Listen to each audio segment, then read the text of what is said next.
Yo, halo. Kali ini saya akan membahas iPhone 3GS di penghujung tahun 2020. iPhone ini bisa dibilang legend karena umurnya udah lumayan tua. Ini merupakan iPhone generasi ketiga yang dirilis sekitar 11 tahun yang lalu. iPhone 3GS ini memiliki arti huruf S-nya yaitu speed dan dinobatkan sebagai iPhone tercepat pada zamannya. Ya, seri yang terdapat huruf S ini juga sebenarnya banyak, seperti 4S, 5S, 6S, dan 10S. Cuma sekarang belum ada lagi nih generasi terbaru yang terdapat huruf S pada serinya. Mungkin udah diganti sama kata Pro. Unit yang saya dapat ini warnanya hitam, storage-nya 8GB dengan kondisi bekas. Tapi ini garansi resmi Indonesia dengan kode PA_A. Untuk bodinya udah banyak lecet, sampai logo Apple-nya makin banyak roaknya nih. Kalau ngelihat bodinya ini, iPhone 3GS nggak begitu wah seperti iPhone 4 dengan flat desainnya, yang sampai sekarang masih dipakai lagi.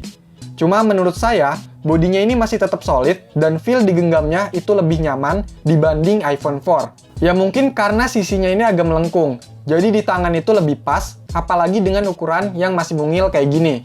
Ya karena layarnya juga masih berukuran 3,5 inch. Bagian layarnya ini juga udah banyak lecet dan ada retak halus. Tapi ini masih berfungsi normal dan masih sensitif. iPhone 3GS ini walaupun dirilis 11 tahun yang lalu, tapi udah pakai capacitive touchscreen. Berbeda dengan handphone lain pada zamannya yang masih kebanyakan pakai resistive. Layarnya ini masih cukup nyaman dan responsif.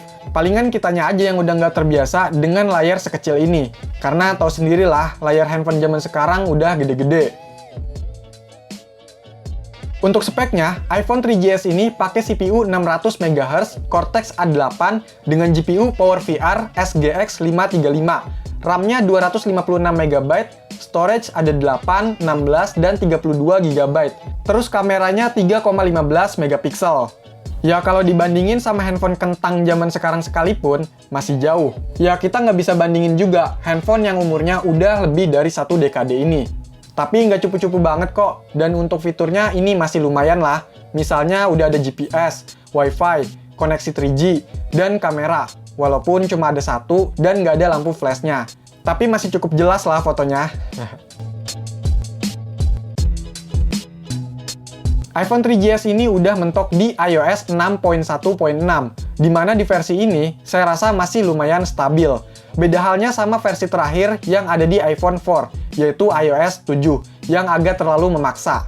iOS 6 di iPhone 3GS ini masih termasuk ringan. Ya walaupun dari segi fitur, ini masih terbatas. Misalnya aja belum ada Action Center. Paling yang jadi masalah ya kompatibilitas dengan aplikasi.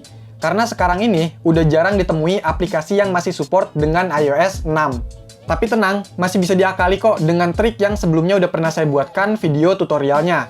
Ya walaupun nggak semua aplikasi bisa. Yang udah saya coba install, Facebook masih bisa dan cukup lancar. Telegram juga masih bisa, lumayan kan buat chatting. Game juga masih ada yang bisa, misalnya Onet dan Piano Tiles. Sayangnya, kadang ada aplikasi atau game yang bisa diinstal, tapi waktu dibuka atau dijalanin itu kurang stabil dan nggak ada fitur-fitur barunya. Atau malah keluar sendiri alias force close. Untuk kualitas suara di iPhone 3GS ini, menurut saya masih termasuk baik.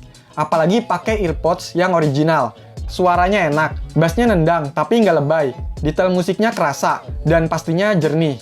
Oh ya, kalau dengerin lagu itu masih bisa pakai aplikasi Joox ya. Tentunya pakai trik buat installnya, seperti yang udah saya jelaskan. Sebenarnya di unit saya ini masih normal, dan hampir semuanya nggak ada masalah, kecuali sinyal yang suka hilang-hilangan. Saya curiga IMEI-nya yang terblokir, karena awalnya masih bisa deteksi sinyal, tapi lama-lama jadi searching, bahkan no service. Dan ternyata, pas saya cek IMEI di Kemenperin, IMEI-nya tidak terdaftar. Saya masih bingung, kenapa handphone-handphone garansi resmi IMEI-nya nggak kedaftar, dan tetap kena blok. Apa karena ini handphone jadul, dan udah jarang dipakai, jadi kena blok? Ya, alhasil handphone ini menurut saya lebih bisa digunakan jadi digital audio player atau DAW aja. Karena emang keluaran suaranya bagus. Kalau dipakai untuk kebutuhan sehari-hari, udah kurang menunjang. Karena aplikasi udah banyak yang nggak support. Dan pastinya, karena kena blok, jadi Wi-Fi only. Terus kalaupun mau di jailbreak, juga sebenarnya bisa. Tapi untuk tweaknya sedikit, dan banyak yang udah nggak support. Jadi kurang banyak yang bisa dioprek. Terus performanya juga masih lumayan, biar original aja lah ya. Atau kalau mau, ya disimpan aja, jadiin koleksi. Siapa tahu 10 tahun ke depan udah bener-bener langka banget, banyak yang nyari, harganya jadi tinggi deh. Ya, semoga. Oke, mungkin itu aja yang bisa saya bahas tentang iPhone 3GS di tahun 2020. Kalau ada pertanyaan atau info tambahan, langsung komentar aja ya. Sekian video ini, silahkan di like, share, dan subscribe channel ini. Terima kasih.